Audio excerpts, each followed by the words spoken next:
The fluorescent lights of the grocery store buzzed overhead like angry wasps, casting everything in a sickly yellow glow that made my bruises look worse than they already were.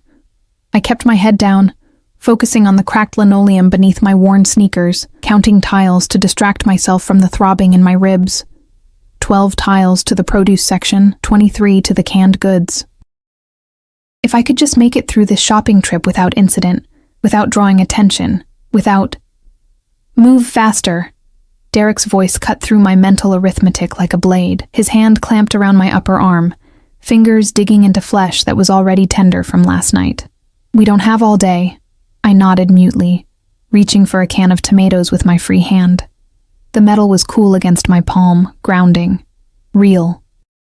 I had learned not to speak unless spoken to, not to make eye contact with other shoppers, not to exist any louder than absolutely necessary. 3 years of marriage had taught me that invisibility was survival.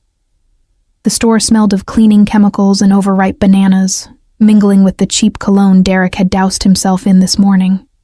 It made my stomach turn, but I'd long since learned to breathe through my mouth, to swallow down the nausea along with everything else. "You're embarrassing me," he hissed, close enough that I could feel his breath hot against my ear. Walking around like some pathetic kicked dog. Stand up straight.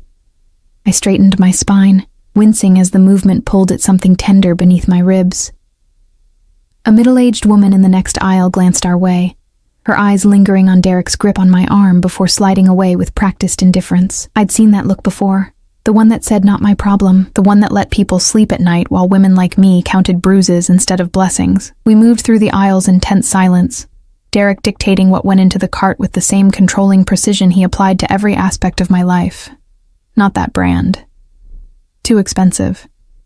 "What do you need shampoo for? You barely leave the house." The itemized cruelty of his attention never wavered, never softened.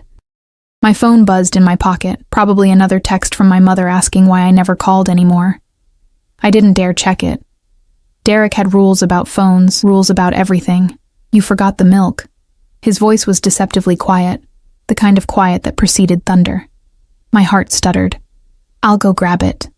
You're dead when we get home." The words were casual, conversational even, delivered with the same tone someone might use to discuss the weather. But I knew Derek's vocabulary of violence. I knew exactly what those words meant. What waited for me behind our closed door, where no one could see, where no one would intervene. Fear tasted like copper on my tongue. I hurried toward the dairy section at the back of the store, my hands shaking so badly I nearly dropped the cart handle. The cold air from the refrigerated cases kissed my flushed cheeks as I reached for the milk, trying to steady my breathing, trying to... The cart jerked backward. I'd bumped into something. Someone. "I'm so sorry, The apology died on my lips as I turned. The man standing behind me didn't belong in this sad, fluorescent-lit grocery store on the wrong side of town. He belonged in magazines, in movies, in some other stratosphere entirely, tall, easily over 6 feet, with dark hair styled with careless perfection and a face that could have been carved from marble. But it was his eyes that stopped my breath. Dark, almost black, and utterly unreadable. They swept over me with an intensity that felt like being x-rayed, seeing past skin and bone to something deeper. He wore a black suit that probably cost more than my car, tailored so precisely it looked like a second skin. The fabric whispered money, power, danger. Behind him stood 2 men who could only be security, broad-shouldered, alert, their eyes constantly scanning the store. One spoke quietly into a discreet earpiece. This wasn't the kind of man who shopped for his own groceries. No harm done. His voice was smooth, cultured, with just a hint of something else beneath it. An accent, maybe.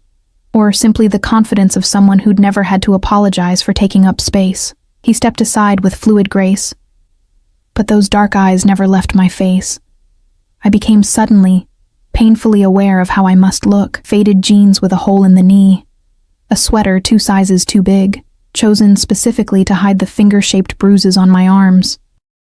Hair pulled back in a messy ponytail because Derek said styling it was a waste of time. No makeup because Derek said I was trying to attract attention. Heat flooded my cheeks. I should watch where I'm going. Should you? Something flickered in his expression. Curiosity, perhaps, or recognition of some kind.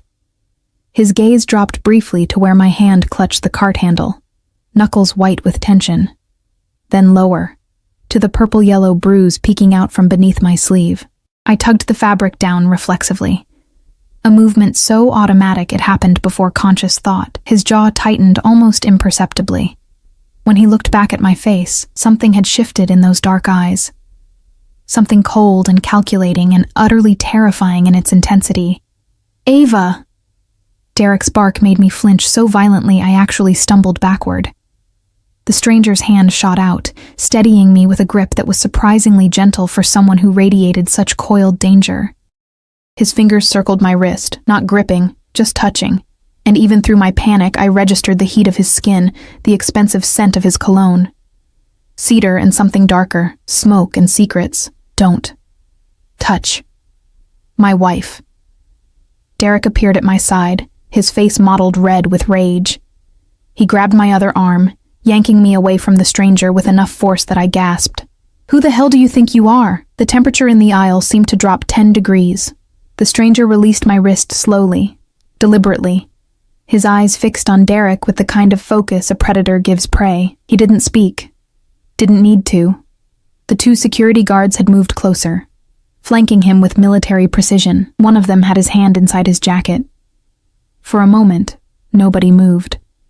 Nobody breathed. Then the stranger smiled. It was the most terrifying thing I'd ever seen.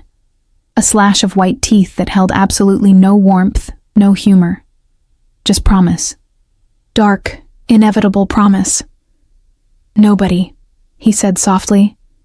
The word somehow more threatening than any shout could be. Nobody at all. Derek's grip on my arm loosened fractionally. Even he, in all his bullying confidence, recognized something in this man that made his primitive hindbrain scream warnings. I felt him shift his weight, caught the sharp tang of his sudden fear sweat, cutting through the cheap cologne. "We're leaving." Derek's voice had lost its edge, gone brittle. He dragged me backward, the cart abandoned, milk forgotten. I risked one glance back. The stranger stood perfectly still in the fluorescent light, dark suit immaculate, expression unreadable, but his eyes... God. His eyes followed me with an intensity that made my skin prickle with something that wasn't quite fear. Something more complicated, more dangerous. One of the security guards murmured something to him. He raised a hand, silencing the man without looking away from me. From the visible evidence of Derek's ownership written across my skin in shades of purple and green. Then we were through the automatic doors, the cool evening air hitting my face like a slap. Derek's hand was a vice on my arm as he hauled me across the parking lot toward our beat-up Honda. His breath came fast and angry, the kind of breathing that preceded the worst of his rages. What the fuck was that? He shoved me against the car hard enough that my hip bone connected with the door handle. Pain bloomed sharp and bright. "You think you can embarrass me like that?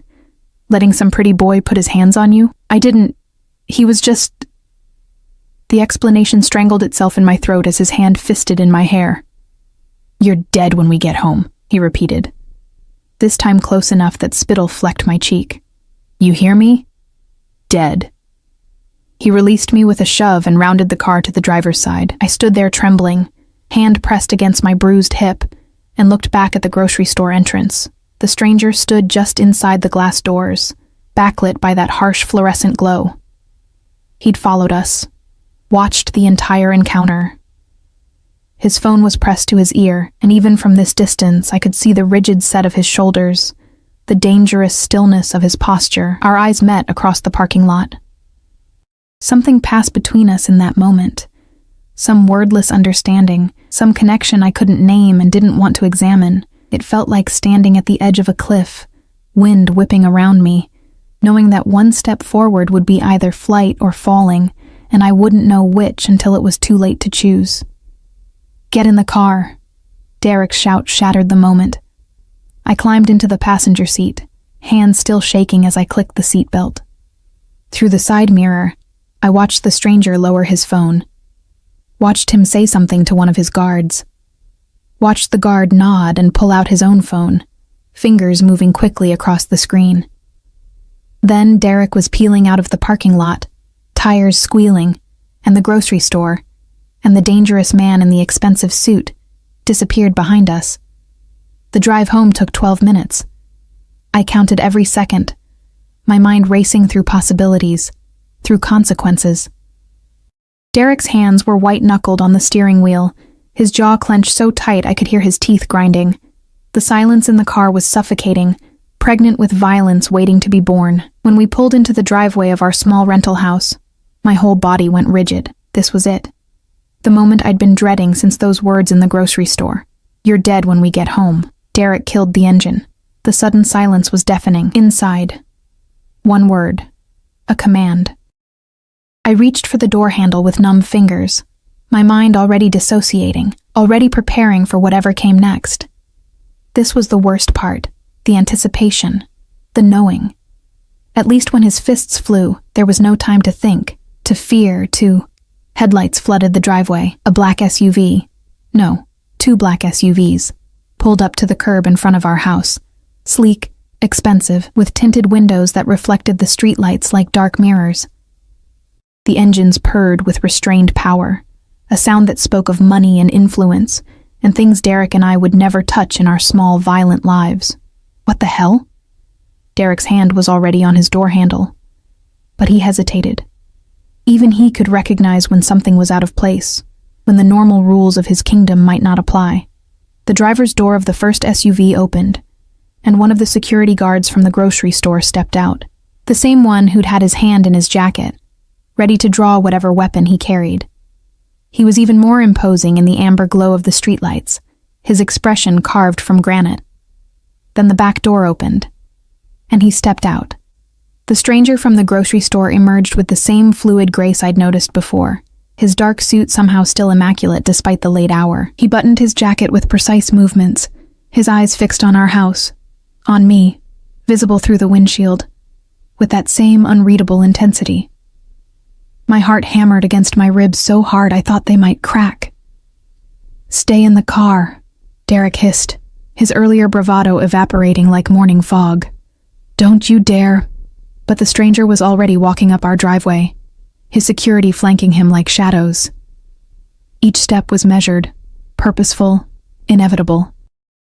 He moved like someone who'd never been told no, never been denied, never had a door closed in his face.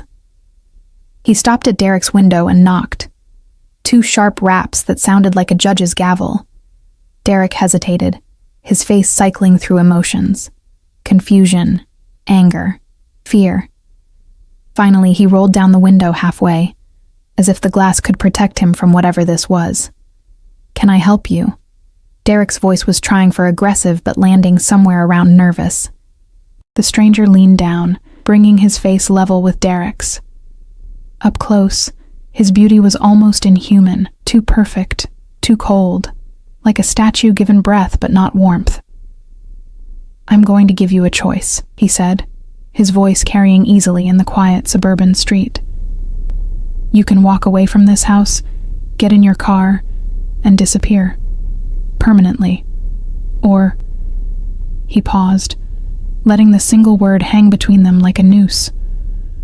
"Or what?" Derek tried to laugh, but it came out strangled. "Who the fuck do you think you are, coming to my house threatening...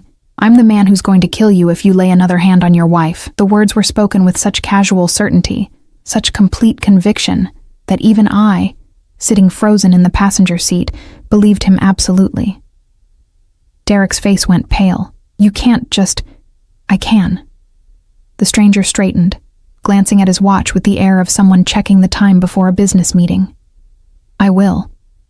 The only question is whether you're smart enough to take the opportunity I'm offering. Walk away now, tonight, and you get to live. Stay." His dark eyes cut to me, just for a second, before returning to Derek. "Stay, and I promise you, what you've done to her will seem gentle compared to what I'll do to you." "This is insane." Derek's voice had gone high, panicked.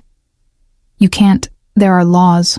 I'll call the cops." One of the security guards stepped forward, holding out a phone. On the screen, I could see video footage. Grainy, but clear enough. Derek's hand fisted in my hair outside the grocery store, the shove against the car, his mouth forming those words, "You're dead when we get home." Please do call the police, the stranger said pleasantly. I'm sure they'd be very interested in this footage. In the hospital records I've already obtained from the 3 times your wife has been to the ER in the past year. In the testimonies I can produce from your neighbors about the sounds coming from this house. He tilted his head, that terrible smile returning.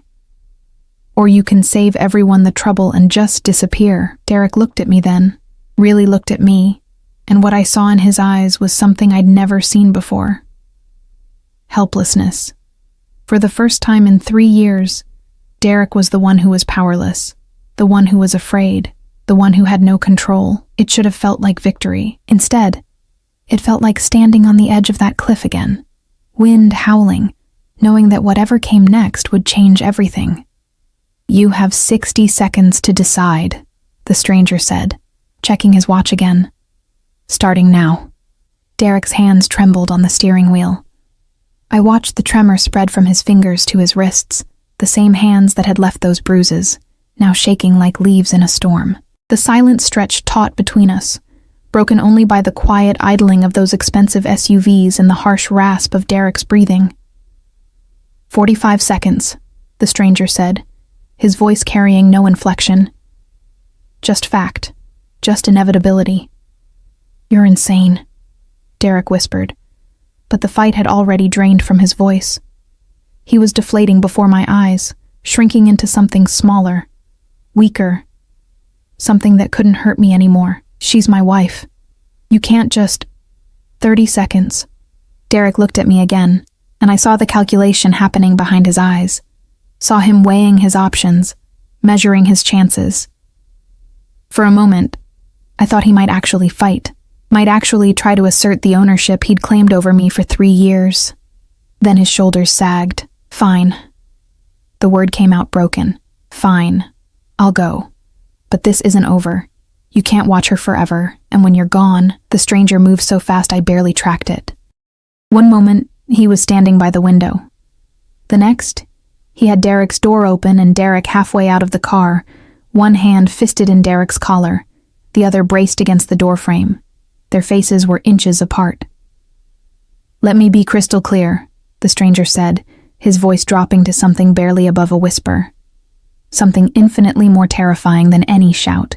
If you ever come near her again, if you so much as think about her, I will find you. And what I do to you will make you beg for death long before I grant it. Do you understand me? Derek nodded frantically, his face purple-red, gasping for air. The stranger released him with a shove that sent Derek stumbling backward onto the driveway. Get whatever you need from inside. You have 5 minutes. She stays in the car. Derek scrambled toward the house, his earlier swagger completely evaporated. I watched him go. This man who'd controlled every aspect of my existence for 3 years, reduced to a frightened animal fleeing a predator. The stranger turned to look at me through the windshield. Our eyes met, and my breath caught. There was something in his gaze that hadn't been there before, something almost possessive. Like Derek had been eliminated not as a threat to my safety, but as competition, as an obstacle between him and something he wanted, me. The realization sent ice water through my veins. One of the security guards approached him, murmuring something too low for me to hear. The stranger nodded without looking away from me, then finally, mercifully, broke eye contact to speak into his phone. I sat frozen in the passenger seat, my mind racing. What had just happened? Who was this man? And why? God, why? Had he intervened? People didn't do this. Didn't track down strangers' homes. Didn't threaten their abusive husbands. Didn't orchestrate rescues like something out of a movie, unless they wanted something in return. The thought made my stomach clench. I'd escaped one cage only to find myself staring at another, this one gilded and dangerous in entirely different ways. Derek emerged from the house 4 minutes later, a duffel bag slung over his shoulder, his movements jerky and panicked. He didn't look at me, didn't say goodbye. Just threw his bag in the back of his truck, parked on the street, and climbed in. The engine roared to life, and then he was gone. Taillights disappearing around the corner like a bad dream evaporating in daylight. Except this wasn't daylight. And the nightmare wasn't over. It had just changed shape. The stranger approached my door and I realized my hands were gripping the seatbelt so tightly my knuckles had gone white. He tapped gently on the window, so different from Derek's aggressive knock, and waited. I rolled it down with shaking fingers. "Are you hurt?" His voice was different now, softer, almost gentle, though that dangerous edge never quite disappeared. "Do you need medical attention?" I shook my head mutely, not trusting my voice. "When did you last eat?" The question was so unexpected that I actually answered. "This morning." "Toast." Something flickered across his face. "Displeasure, maybe, or calculation. You should eat. Come." It wasn't a request. He opened my door, extending a hand to help me out. I stared at it, at the long fingers, the expensive watch glinting at his wrist, the silver ring on his right hand carved with some symbol I didn't recognize.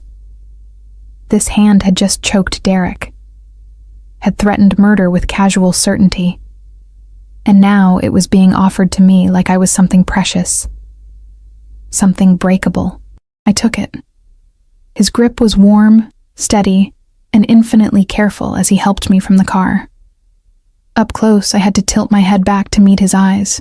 He was even taller than I'd realized, and the scent of him, that cedar and smoke, wrapped around me like a claim. "What's your name?" I managed, my voice barely above a whisper. "Dante." He said it like it was a complete sentence, like nothing else needed to be added. "And you're Ava. How did you—" "Your husband said it, in the store." His jaw tightened almost imperceptibly. "Though he's not your husband anymore, the papers will be filed tomorrow. Uncontested divorce, citing abuse. You'll be free of him legally within 6 weeks. My head spun. "You can't just— that's not how it works. It is when you have the right lawyers." He guided me toward the first SUV with a hand at the small of my back. The touch light, but somehow commanding. And the right influence. One of the security guards opened the back door, and I found myself hesitating at the threshold. Everything in my body screamed warnings. This was wrong. Dangerous. I was trading one form of control for another. One cage for a prettier one. But what choice did I have? Go back into that house alone, where Derek's presence still lingered in every room like a stain, where I'd learned to sleep lightly, to anticipate his moods, to make myself small and quiet and invisible. At least this danger was new. Unknown. And there was something in Dante's eyes when he looked at me. Something dark and obsessive, yes, but also something that promised I would never have to make myself small again. I climbed into the SUV. The interior was all black leather and tinted windows, luxury so complete it felt like entering another world entirely. Dante slid in beside me, maintaining a careful distance, while one security guard took the driver's seat and the other climbed into the passenger side. The doors closed with heavy, final thuds. We pulled away from my house, Derek's house, and I watched it recede in the side mirror. 3 years of my life, disappearing behind tinted glass. "Where are we going?" I asked, my hands twisted together in my lap. "To eat. Then somewhere safe." Dante was looking at his phone, scrolling through messages with focused attention. "You can't stay in that house. It's not secure." "Secure from what?" He glanced up, those dark eyes pinning me in place. "From him, if he's stupid enough to come back. From anyone else who might think you're vulnerable." A pause. "From yourself, if you're considering going back to him." I would never. You'd be surprised what fear makes people do." He returned his attention to the phone, dismissing the topic. "Marco, take us to Salvatore's. Tell them to prepare the private room." "Yes, sir." The driver, Marco, responded immediately. I stared at Dante's profile, trying to reconcile the man who'd just orchestrated my escape with the casual way he commanded everyone around him. The expensive suit, the security detail, the certainty that divorce papers would be filed, that lawyers would handle everything, that his word was law. "Who are you?" I asked quietly. "Really?" He smiled, and it was the first real smile I'd seen from him. Not that terrifying slash of teeth from the grocery store, but something genuine, something almost warm, if warmth could exist in something so inherently dangerous. "Does it matter?" "Yes." I surprised myself with the firmness in my voice. If I'm going to trust you, if I'm going to let you, whatever this is, then yes, it matters. He studied me for a long moment, his expression unreadable. Then he leaned back against the leather seat, his body angled toward mine but still maintaining that careful distance. My family has certain business interests in this city, he said carefully. Interests that require discretion and influence. I saw something in that grocery store that offended me. A man treating his wife like property, like something he could break and discard, so I decided to intervene. It was a non-answer, dressed up as an explanation, and we both knew it. "You're Mafia," I said. Not a question. The pieces had been falling into place since he'd stepped out of that SUV. The security, the casual threats of murder, the certainty that he could make a man disappear. Dante's smile widened fractionally. That's a very dramatic word, but accurate. Perhaps. He tilted his head, studying me with that unsettling intensity. Does that frighten you? I should have said yes.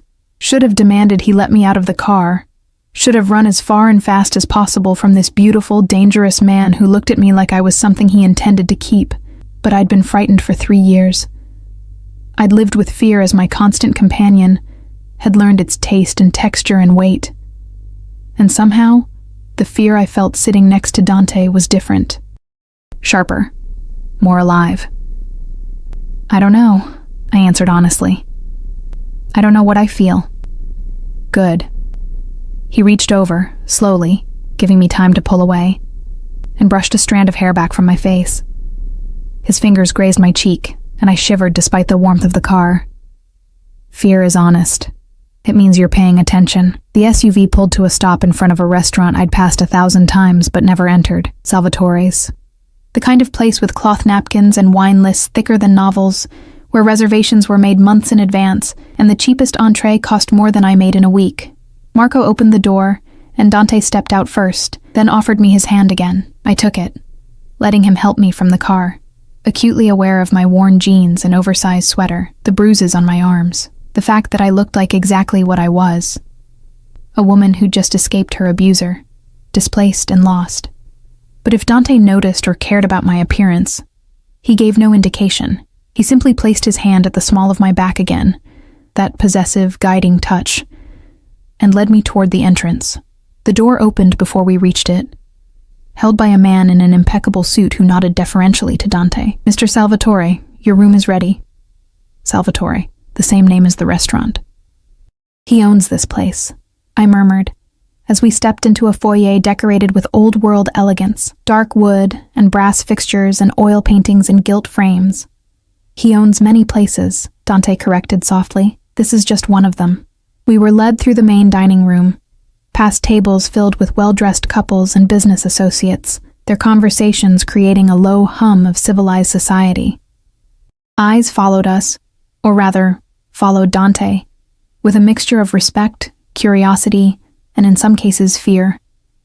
This was his world, a world where people parted like water before him, where doors opened at his approach, where his word could unmake lives or spare them. And somehow, I'd stumbled into it. The private room was at the back of the restaurant, access through a hallway lined with more oil paintings.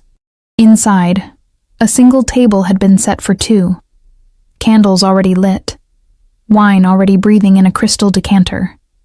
The lighting was low, intimate, the kind of setting designed for romance or seduction, or possession. Dante pulled out my chair, waiting until I sat before taking his own seat across from me. Marco and the other guard positioned themselves outside the door, granting us privacy, but remaining close enough to respond to any threat. A waiter appeared almost immediately, pouring wine without asking if we wanted it, then disappearing just as quickly. "Eat," Dante said, gesturing to the menu that had been placed before me. "Whatever you want. Don't look at the prices." I opened the menu and immediately felt overwhelmed. Everything was in Italian, with small English translations underneath. Dishes I'd never heard of, ingredients I couldn't pronounce. My hands started shaking again. Dante reached across the table and gently closed the menu. "Do you trust me?"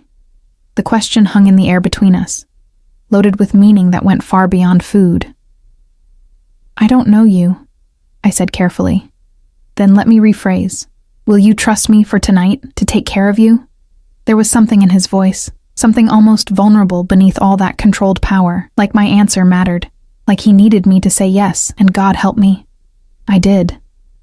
Yes. His expression transformed. That dangerous smile returned, but this time it held warmth, satisfaction, triumph. He summoned the waiter with a subtle gesture and ordered in rapid Italian, the words flowing like music. The waiter nodded, scribbling notes, and disappeared again. Now, Dante said, his attention returning to me with laser focus. Tell me about yourself, Ava, everything. There's not much to tell. I wrapped my hands around the wine glass, feeling the cool crystal against my palms. The deep red liquid inside caught the candlelight, transforming into something that looked like liquid rubies. I'd never had wine that probably cost more than my monthly rent. I'm nobody. Just Ava. Just Ava, Dante repeated, as if testing the words. Who works where? Pete's diner. Night shifts, mostly. I took a sip of wine to avoid his gaze. It was smooth, complex, nothing like the cheap bottles Derek occasionally brought home. I dropped out of college when I married Derek. He said we couldn't afford it, that I needed to work instead. What were you studying? The question surprised me. No one had asked me that in years. Literature. I wanted to be a teacher, maybe, work with kids. I laughed, but it came out hollow. Stupid dream. Not stupid. His voice held an edge that made me look up. Deferred. There's a difference. Before I could respond, the waiter returned with the first course. Something delicate and artistic on white porcelain, garnished with microgreens and a drizzle of sauce that looked like edible gold. I stared at it, having no idea what it was or how to eat it. Dante picked up his fork with practiced ease, and I mimicked his movements, bringing a small bite to my lips. The explosion of flavor, butter and herbs and something savory I couldn't identify, made me close my eyes involuntarily. Good? There was amusement in his voice. I've never tasted anything like this, I admitted, opening my eyes to find him watching me with that intense focus that made my skin prickle with awareness. Derek and we ate a lot of ramen, canned soup, whatever was cheapest. Something dark flickered across Dante's face. And he hit you. It wasn't a question, but I answered anyway. Yes. How long? Since about 6 months after we got married. The words came easier than I expected, like lancing a wound that had festered too long. At first it was just pushes, slaps. Then it got worse. He said I made him do it, that if I was just better, quieter, prettier, more obedient, he wouldn't have to. Dante's jaw clenched so tightly I could see the muscle jumping, his fingers tightened around his fork, knuckles going white. For a moment I thought he might actually break the silverware.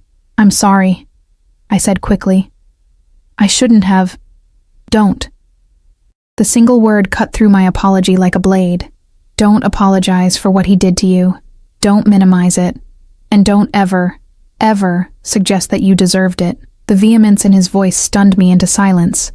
He set down his fork with careful precision, as if afraid he might do something violent if he held it any longer. My mother, he said quietly, his eyes fixed on the candle flame between us, was married to a man who thought his fists were arguments. I was 7 when I watched him break her jaw. 8 when he cracked her ribs. By the time I was 10, I'd learned that some men need to be removed from this world, permanently. My breath caught. What happened to him? Dante's smile was cold, empty of anything resembling mercy.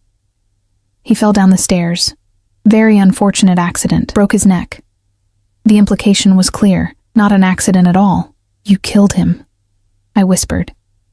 I protected what was mine. He met my eyes again, and the intensity there made me feel like I was burning from the inside out. Family is everything, Ava. Blood or chosen, it doesn't matter. What matters is that you protect the people who belong to you, at any cost. The waiter returned, clearing our plates and replacing them with the next course, some kind of pasta that smelled like heaven, the sauce rich and creamy. I should have been hungry. I'd barely eaten all day, but my stomach was too knotted with emotion to properly appreciate the food. Why me? I asked, the question that had been burning in my mind since the grocery store finally breaking free. You don't know me. You saw a stranger being mistreated and you upended your entire evening to rescue her. People don't do that. So why? Dante considered the question while twirling pasta around his fork with the ease of someone who'd grown up eating like this. You remind me of her, he said finally. My mother. The way you held yourself in that store, trying to be invisible, trying not to take up space. The bruises you tried to hide, the fear in your eyes when your husband grabbed you. He paused, his expression hardening. And something else, something that made me want to burn the world down to keep you safe. That's insane, I breathed. You don't even know me. Then I'll learn. He reached across the table, his hand covering mine where it rested beside my plate. His skin was warm, his touch gentle despite the calluses I could feel on his palm. I have time. We have time. The presumption in those words should have angered me, should have sent me running. Instead, I felt something unfurl in my chest, something that had been locked away for so long I'd forgotten it existed. Hope. What do you want from me? I asked, needing to understand, needing to know what I was walking into. Everything. The word was simple, honest, devastating. I want to know your favorite color, your favorite book, what makes you laugh. I want to erase every mark your husband left on your body and replace them with my protection. I want you to look at me the way you're looking at me right now, like I'm terrifying and fascinating in equal measure, until you realize that I'm the safest place you'll ever know. My heart hammered against my ribs. And if I say no? If I tell you I want to leave right now, go back to my life, pretend this never happened? His thumb stroked across my knuckles, a gentle rhythm that contradicted the steel in his voice. Then I'll have Marco drive you wherever you want to go. I'll make sure the divorce papers are still filed, that Derek never bothers you again, and I'll spend the rest of my life wondering what could have been. He paused, his eyes searching mine. But you won't say no, Ava, because you feel it too, this connection, this pull. He was right. God help me. He was right. I pulled my hand back, needing space to think, to breathe. This is crazy. You're talking about... what? Keeping me? Like some kind of possession? Not possession. Protection. He leaned back in his chair, giving me physical distance even as his presence continued to dominate the space. I'm not Derek. I won't cage you, won't diminish you, won't make you afraid to exist. But yes, Ava, I will protect you with everything I have. I will remove threats before they reach you. I will ensure you never have to choose between eating and paying rent, never have to wear bruises like badges of shame, never have to make yourself small for anyone ever again. In exchange for what? Your company, your time, your trust, when you're ready to give it. He gestured to the food between us. Eat, please. You're thinking too hard, and I can see the fear creeping back into your eyes. Just eat. Be here, now with me. Tomorrow we'll figure out the rest. I picked up my fork with trembling fingers and took a bite of the pasta. It was incredible. Rich and perfectly seasoned, the kind of meal that felt like an experience rather than simple sustenance. We ate in silence for a few minutes, the quiet broken only by the soft classical music filtering through hidden speakers. Blue, I said suddenly. Dante looked up, questioning. My favorite color, you asked? It's blue. Deep blue, like the ocean.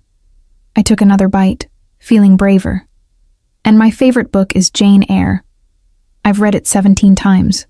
His smile transformed his entire face, softening those hard edges into something almost boyish. Jane Eyre.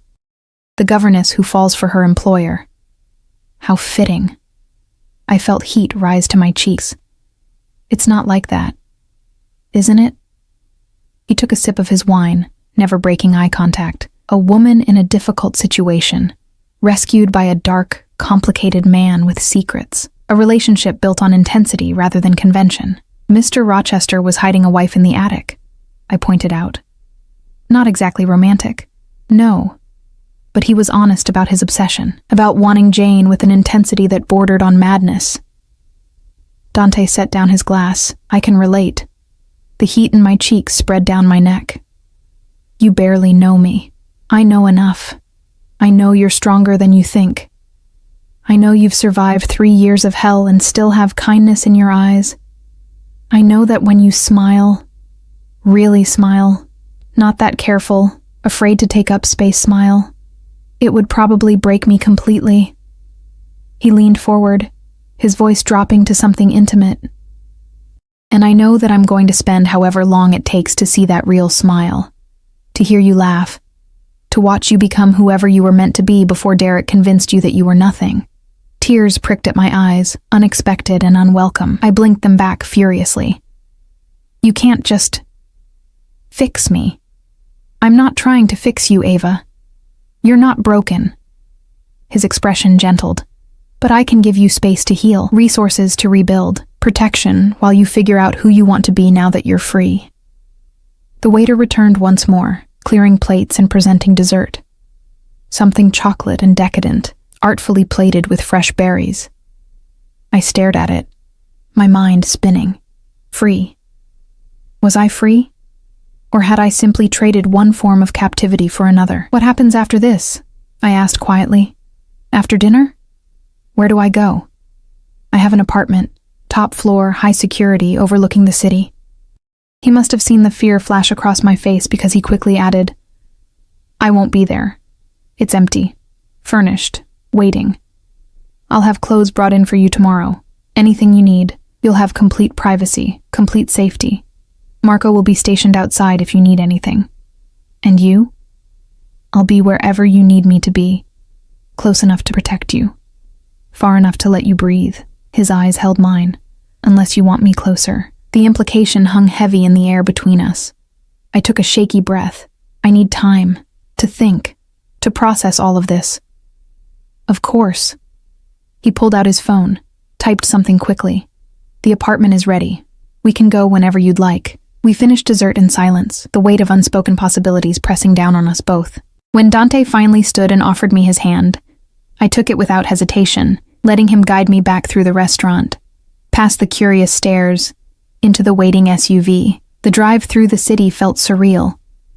Streetlights blurred past the tinted windows, transforming the familiar landscape into something foreign and dreamlike. Dante sat beside me, close enough that I could feel his body heat, far enough that we weren't touching, respecting my boundaries, even as his presence claimed every inch of space. We pulled up to a building that looked like it belonged in a magazine, all glass and steel and modern luxury. Marco opened my door, and I stepped out onto the sidewalk, craning my neck to see the top floors disappearing into the night sky. Penthouse, Dante said, appearing at my side. 23rd floor. Elevator requires a keycard.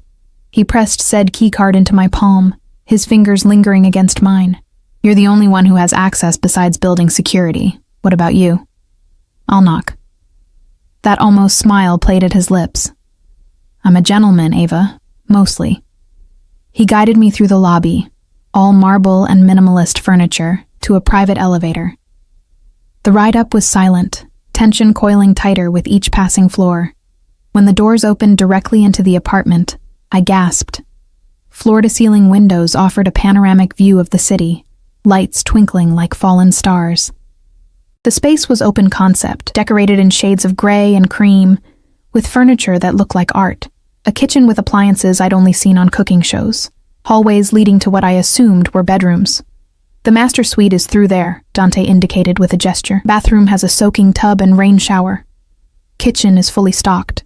There's a washer and dryer in the utility closet. Everything you need. I walked to the windows, pressing my palm against the cool glass, looking out at a city I'd lived in my whole life but never really seen from this perspective. From up here, everything looks small, manageable, safe. It's too much, I whispered. It's yours. Dante came to stand beside me, close enough that I could see his reflection in the glass. For as long as you need it. I turned to face him, suddenly aware of how alone we were. How intimate this felt, this beautiful stranger in this beautiful space, offering me everything while asking for nothing concrete in return. Why are you really doing this? I asked one more time, needing to understand. He reached up slowly, giving me time to pull away, and cupped my cheek in his palm. His touch was gentle, reverent, nothing like Derek's rough handling. Because, he said softly, From the moment I saw you in that grocery store, trying to disappear into yourself while your husband threatened you, something in me recognized something in you. Like calls to like, Ava. Broken pieces fitting together to make something whole. You don't seem broken, I breathed. No? His thumb traced my cheekbone, skimming dangerously close to my lips. I'm a man who builds empires on violence, who solves problems with threats and money and power, who just watched your husband drive away and wished he'd been stupid enough to fight back, just so I'd have an excuse to hurt him the way he hurt you. His eyes were dark, fathomless. I'm very broken, Ava. I just hide it better. My heart raced as he leaned closer, his intentions clear. This was the moment. The choice. I could step back, maintain distance, keep this transaction businesslike and safe. Or I could lean in. His lips brushed mine, barely a touch. Just a whisper of contact, and pulled back, waiting. Asking permission without words. I made my choice. I closed the distance between us, pressing my lips to his with a desperation that surprised us both. He made a sound low in his throat. Surprise. Satisfaction, hunger, and his hand moved to tangle in my hair, angling my head for deeper access. The kiss was nothing like I'd experienced before. Not demanding or punishing, but claiming. Possessive in a way that made me feel precious rather than owned. When we finally broke apart, both breathing hard, Dante rested his forehead against mine. Stay, he murmured. Not because you're afraid, or because you have nowhere else to go.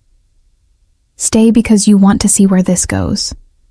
I don't know what this is, I confessed. Neither do I. His honesty surprised me, but I want to find out. Will you let me?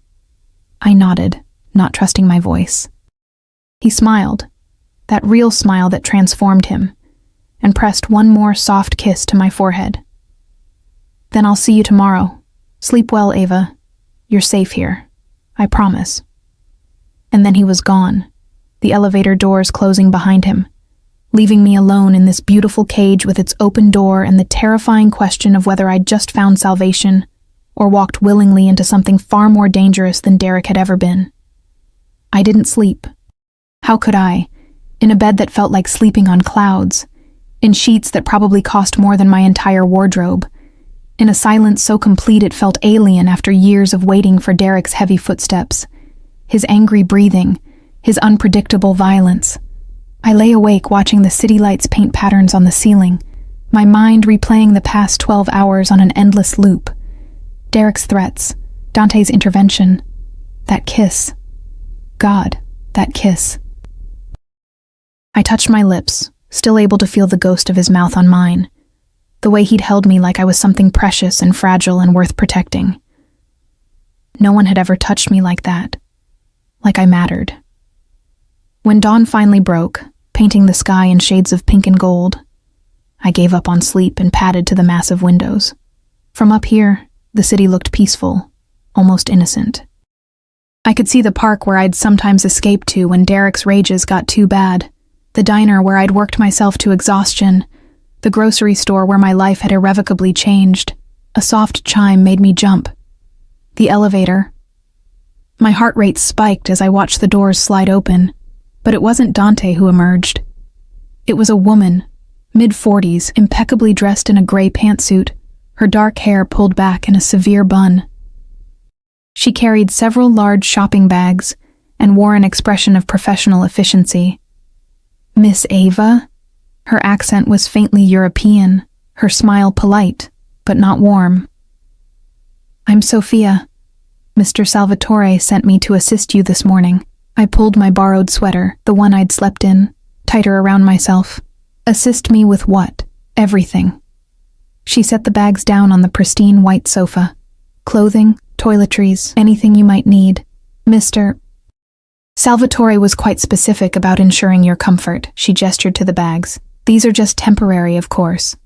This afternoon we have appointments at several boutiques for proper fittings. That's not necessary, I started. But Sophia's raised eyebrow stopped me. Mr. Salvatore was very clear about his expectations. She began unpacking the bags with brisk efficiency. Designer jeans, cashmere sweaters, silk blouses, undergarments that probably cost more than I made in a week. He wants you to have everything you need. And what does he expect in return? The question came out sharper than intended. Sophia paused, meeting my eyes with something that might have been sympathy. That, Miss Ava, you would need to ask him yourself. I'm simply here to help you settle in. She pulled out a phone. Sleek, expensive, clearly new. He also asked me to give you this. His number is already programmed. He said to call if you need anything at all. I took the phone like it might bite. The screen lit up at my touch, revealing a single contact, Dante. There's food in the kitchen, Sophia continued, moving toward the hallway. I'll put these clothes away in your closet. Please, eat something. You're far too thin. She disappeared into the bedroom, leaving me alone with my thoughts and a phone that felt like a tether to a man I barely knew but couldn't stop thinking about. I made coffee. Real coffee, from beans that probably cost more than my hourly wage, using a machine that looked like it belonged in a professional cafe. The first sip was revelation. Rich, smooth, perfect. I stood at the counter drinking it, staring at Dante's name on the phone screen. Call if you need anything. What did I need? Safety? Yes. Dante had given me that. A place to stay, clothes, food, all provided. But what about answers? What about understanding what the hell I was doing here? What he expected? What happened next? My thumb hovered over his name for a full minute before I pressed it. He answered on the first ring. Ava. His voice was rough, like he'd just woken up, and the intimacy of hearing it made my stomach flip. Are you all right? Did something happen? No, I'm fine. I paused, unsure how to articulate the chaos in my head. Sophia is here, with clothes and a phone and talk of boutiques, and I don't understand what's happening. You needed clothes. I provided them. Simple. Matter of fact. Is there a problem? Dante, this is too much. All of this. I can't accept all this from you, and I don't even know what you want from me. A pause. I could hear movement on his end, footsteps, a door closing. I told you what I want. Your company. Your time. The opportunity to know you. And the clothes? The apartment? The phone? What are those? Necessities. His voice held an edge of impatience.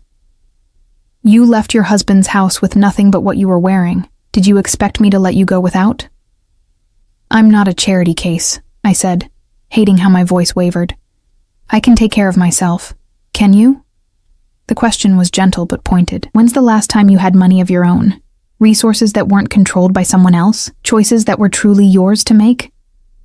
I had no answer. He was right, and we both knew it.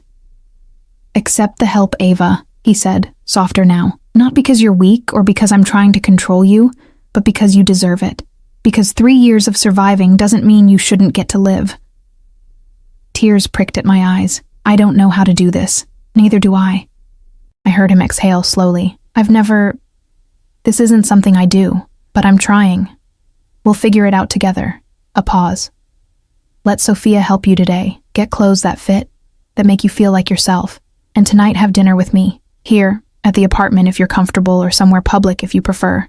Just give me a chance to do this right. Do what right? Everything. The word held weight, promise, danger. I'll see you at 7. Marco will be outside if you need anything before then. He hung up before I could respond. I stood there holding the phone, feeling like I'd just agreed to something momentous without fully understanding the terms. Sophia emerged from the bedroom, her expression professionally neutral. Everything is put away. Shall we have breakfast before the appointments? The day passed in a blur of luxury I'd never experienced. Sophia drove me, in another black SUV with another silent, watchful driver, to boutiques where salespeople treated me like royalty, bringing champagne and chocolates while I tried on clothes that fit like they'd been made for my body. Which, according to Sophia, they would be once the tailors took my measurements. Mr. Salvatore has excellent taste, one boutique owner murmured, running her hands over a deep blue dress that made my eyes look luminous. This color is perfect for you, blue. He'd remembered my favorite color. By the time we returned to the apartment, the sun was setting and I was exhausted. Overwhelmed by shopping bags and tissue paper, and the sheer magnitude of what had been spent on me. Sophia helped carry everything upstairs, organized it all with military precision, then departed with instructions to call if I needed anything. Alone again, I stood in front of my new closet, filled with clothes I'd never dreamed of owning, and tried to process the surreal turn my life had taken. The elevator chimed at precisely 7. My heart stuttered as Dante stepped out, and I had to remind myself to breathe. He wore dark jeans and a black button-down, sleeves rolled up to reveal forearms that were surprisingly muscular, more casual than the suit, but no less devastating. His hair was slightly damp, like he'd recently showered, and the scent of him, cedar and smoke, filled the space immediately. "You look beautiful." His eyes traveled over the blue dress I'd chosen, the one the boutique owner had insisted on. "Sophia has good instincts. You told her my favorite color. It wasn't a question. I pay attention." He moved further into the apartment, carrying a bag that smelled incredible. "I brought dinner. I thought you might prefer to eat here tonight." More private, more intimate, he meant. No waiters, no other diners, just us. "What did you bring?" I asked, needing to focus on something normal, something safe. "Italian, homemade by my mother's cook." He unpacked containers onto the counter, each one releasing aromas that made my mouth water. Pasta carbonara, saltimbocca, tiramisu for dessert, nothing fancy, just comfort food. The domesticity of it, Dante Salvatore, Mafia boss, unpacking takeout containers in my kitchen, would have been funny if it weren't so disarming. We ate at the dining table, the city lights our backdrop, conversation flowing easier than I'd expected. He asked about my day, listened with genuine interest as I described the overwhelming experience of the boutiques. I asked about his, carefully avoiding the obvious question of what exactly his business entailed, and he told me about meetings, property investments, family obligations. "You're close to your mother?" I asked, remembering what he'd said about her. "She's everything."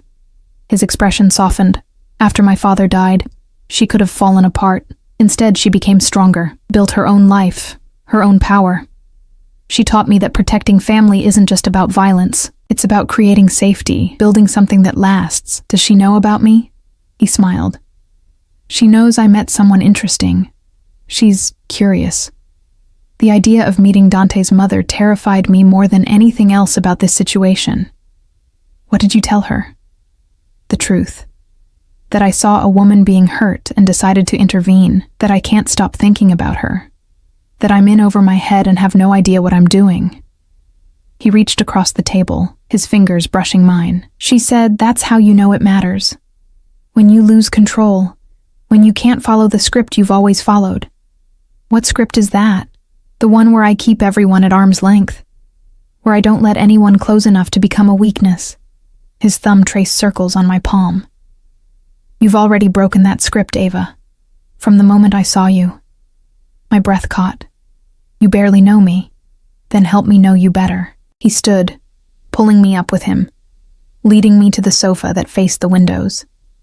We sat, close but not touching, the city sprawling before us like a universe of possibilities. "Tell me about your family, your life before Derek." So I did. Talking came easier in the semi-darkness, with his presence beside me solid and reassuring. I told him about my parents, killed in a car accident when I was 19, leaving me alone and grieving, about meeting Derek 6 months later, how he'd seemed like salvation, someone steady and strong who could protect me, about the slow erosion of self that happened so gradually I hadn't noticed until it was too late. "He isolated you," Dante said, his jaw tight. "Classic pattern. Cut you off from friends, from your education, from anything that might give you independence." "I let him," I whispered. "I was so desperate not to be alone that I let him. No." Dante turned to face me fully, his hands cupping my face with that same careful gentleness. "You survived. You did what you had to do to stay alive. That's not weakness, Ava. That's strength." Tears spilled over despite my best efforts to contain them. "I don't feel strong. You left. When I gave you the opportunity, you didn't go back to him. You didn't make excuses, didn't try to salvage something that was destroying you. You chose yourself." His thumbs wiped away my tears. "That's the strongest thing you could do. With your help, I pointed out. I didn't leave on my own. You orchestrated it. I opened the door. You walked through it. He leaned closer, his forehead resting against mine. And you're still here, even though everything about this situation should terrify you. Even though you have every reason not to trust me, not to trust any man. You're here because you chose to be. I don't know why I did, I admitted. You're dangerous. You threatened to kill my husband. You probably have killed people. Everything about you screams danger, and I should run as far as possible. But you won't. Not a question. A certainty. No, I breathed. I won't. He kissed me then, slow and deep and claiming. His hands slid into my hair, angling my head for better access. And I melted into him, into this moment of surrender that felt nothing like the surrenders Derek had demanded. This felt like choice, like power. When we finally broke apart, both breathing hard, Dante rested his forehead against mine again. "Stay with me tonight," he murmured. "Not sex. Just stay. Let me hold you. Let me prove that touch doesn't have to hurt." Every rational thought screamed that this was too fast, too much, too dangerous. But my heart, my battered, bruised heart that had forgotten what safety felt like, wanted this, wanted him. "Okay," I whispered. He stood, pulling me up with him. The massive bed looked even bigger in the dim light, intimidating in its implications. But Dante simply pulled back the covers, kicked off his shoes, and settled against the headboard, arms open in invitation. I climbed in beside him, and he pulled me against his chest, my head tucked under his chin, his arms wrapped around me like a fortress. His heartbeat was steady beneath my ear, his warmth seeping into my bones. "Sleep," he murmured into my hair. "I've got you. You're safe." And impossibly, incredibly, I believed him. I drifted off to the rhythm of his breathing, to the security of his arms, to the strange new reality where the most dangerous man I'd ever met felt like the safest place I'd ever been. I woke to sunlight streaming through floor-to-ceiling windows and the disconcerting realization that I was alone. The bed beside me was cold, the impression of Dante's body long faded from the sheets. Panic fluttered in my chest, irrational, immediate, until I heard sounds from the kitchen. Water running, the clink of dishes. I found him standing at the espresso machine, still wearing yesterday's jeans but shirtless, his back a canvas of muscle and ink. Tattoos covered his shoulder blades, intricate designs that looked like they told a story I couldn't yet read. A scar ran along his ribs, pale against tanned skin. He turned as I entered, and that devastating smile transformed his face. "Coffee?" "Please." I accepted the cup he offered, trying not to stare at the way morning light painted gold across his chest. "You stayed all night. I said I would." He leaned against the counter, watching me over the rim of his own cup. "How did you sleep?" "Better than I have in years." The admission felt vulnerable, dangerous. "You didn't have to stay." "Yes, I did." His expression turned serious. "Ava, I need to tell you something. About Derek." Ice water flooded my veins. "What about him?" "He tried to come back last night, around 2 a.m., drunk, making threats." Dante's voice was calm, controlled, but I could see the tension in his shoulders. "Marco stopped him before he reached the building. Derek is currently in a holding cell, charged with violating the restraining order that was filed yesterday." "Restraining order?" I had my lawyers file it, and several other documents." He set down his coffee. "Your divorce will be finalized in 4 weeks instead of 6. Derek signed the papers last night in exchange for reduced charges. He gets nothing. No alimony, no shared assets. You walk away clean." I should have felt relieved. Instead, I felt dizzy, overwhelmed by how quickly Dante had dismantled my entire previous life. "You can't just... How did you..." "Money. Influence. The right pressure applied to the right people." He moved closer, his hands settling on my shoulders. "He's out of your life, Ava, permanently. He tries to contact you. He violates the order. He goes to prison. It's done. Just like that. Just like that." His thumbs rubbed small circles against my collarbone. "I told you I'd protect you. I meant it." The enormity of it hit me all at once. Freedom, real freedom, after 3 years of captivity. I set down my coffee cup with shaking hands and pressed my palms against my eyes, trying to hold back the tears that threatened to overwhelm me. Dante pulled me against his chest, his arms wrapping around me with that now familiar combination of strength and gentleness. "Let it out," he murmured against my hair. "You're allowed to feel everything," so I did. I cried for the girl I'd been before Derek, for the 3 years I'd lost, for the fear I'd carried like a second skin. I cried for the relief of it being over, and for the terror of what came next. Dante held me through all of it, one hand stroking my back, the other cradled against my head, murmuring words in Italian that I couldn't understand but felt in my bones. When the tears finally subsided, I pulled back enough to look up at him. "What happens now? Whatever you want." He brushed a strand of hair from my face. "You can stay here, start over, go back to school if you want. I'll handle the tuition. Or travel, work, anything. The world is open to you now. And you?" The question felt loaded with meaning. "Where do you fit in all this? Wherever you'll have me." His honesty was devastating. "I know this is fast. I know I've upended your life in ways that probably terrify you. But Ava, I meant what I said.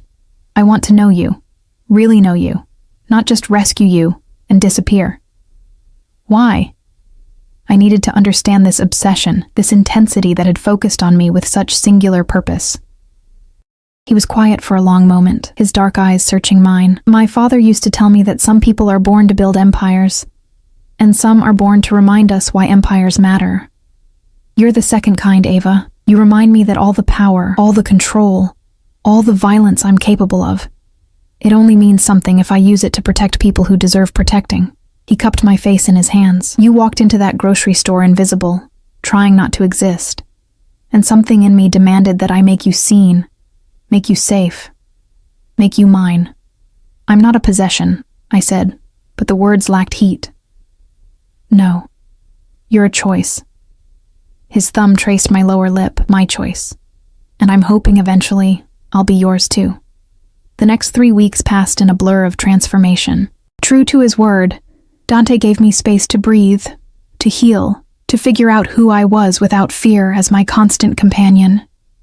He appeared every evening for dinner, sometimes at the apartment, sometimes at restaurants where he'd reserved private rooms, once at his mother's house, where I met the elegant, sharp-eyed woman who'd raised him.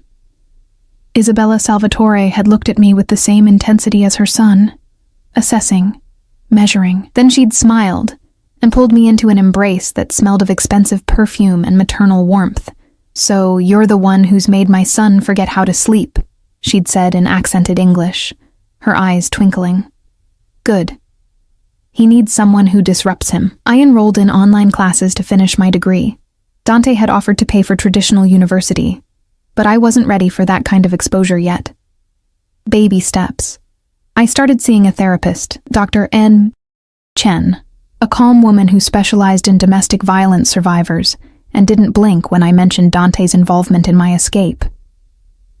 "What matters," she'd said during our 3rd session, "is that you're choosing your path forward. Whether that path includes him or not, the choice is yours." And slowly, carefully, I started choosing him.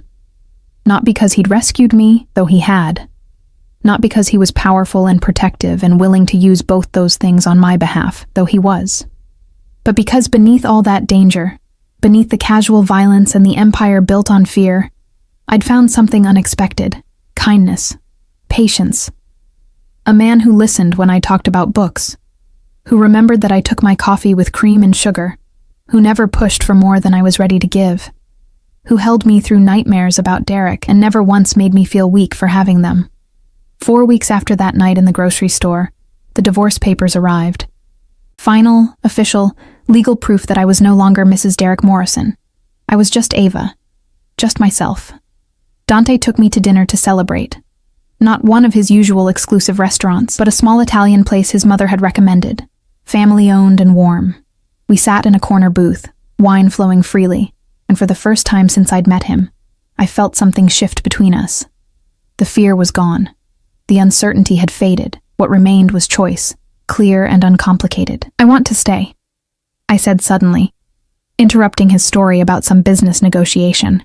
In the apartment. With you, if you'll have me. Not because I'm afraid, or because I have nowhere else to go, but because I choose you. Dante went very still, his wineglass suspended halfway to his lips. Ava. I know what you are, I continued, needing to say this while I had the courage. I know the things you do, the world you operate in. I'm not naive enough to think it's all legitimate business and charitable donations, but I also know who you are with me. Patient and protective, and so careful with my heart it makes me want to cry sometimes. I know you've killed people, and I know you'd kill for me without hesitation. And somehow that doesn't terrify me the way it should. It should, he said roughly. Everything about this should terrify you. But it doesn't. I reached across the table, taking his hand. You terrify me in good ways. You make me want to be brave enough to match your intensity, to be someone worthy of the way you look at me. You're already worthy. He turned his hand to lace our fingers together. You've always been worthy. I just made you see it. Then let me stay. Let me choose this life with you, knowing exactly what it means. He stood abruptly, pulling me up with him, and kissed me right there in the middle of the restaurant with an intensity that made my knees weak. It was claiming and possessive and absolutely shameless, and I kissed him back with equal fervor, pouring 3 weeks of building tension into the contact. When we finally broke apart, the other diners were politely looking away, but I caught more than one smile. Take me home, I whispered against his lips. His eyes darkened. Are you sure? I've never been more sure of anything. The drive back to the apartment was charged with electricity. Dante's hand stayed on my thigh the entire time, his thumb drawing maddening circles against the fabric of my dress. Marco drove with professional discretion, his eyes firmly on the road, but I caught his small smile in the rearview mirror. In the elevator, Dante pushed me against the wall, his body pressing into mine, his mouth tracing fire down my neck. Tell me to stop, he growled against my skin. Tell me you need more time. I don't. I pulled his head back to mine, kissing him with all the pent-up desire I'd been carefully controlling. I need you. Now. We barely made it through the apartment door before his hands were in my hair. My dress was pooling at my feet, and he was lifting me against the wall with strength that should have frightened me but instead made me feel powerful, desired, chosen. What happened next was nothing like the cold, mechanical encounters I'd endured with Derek. This was fire and passion, and two people learning each other with desperate intensity.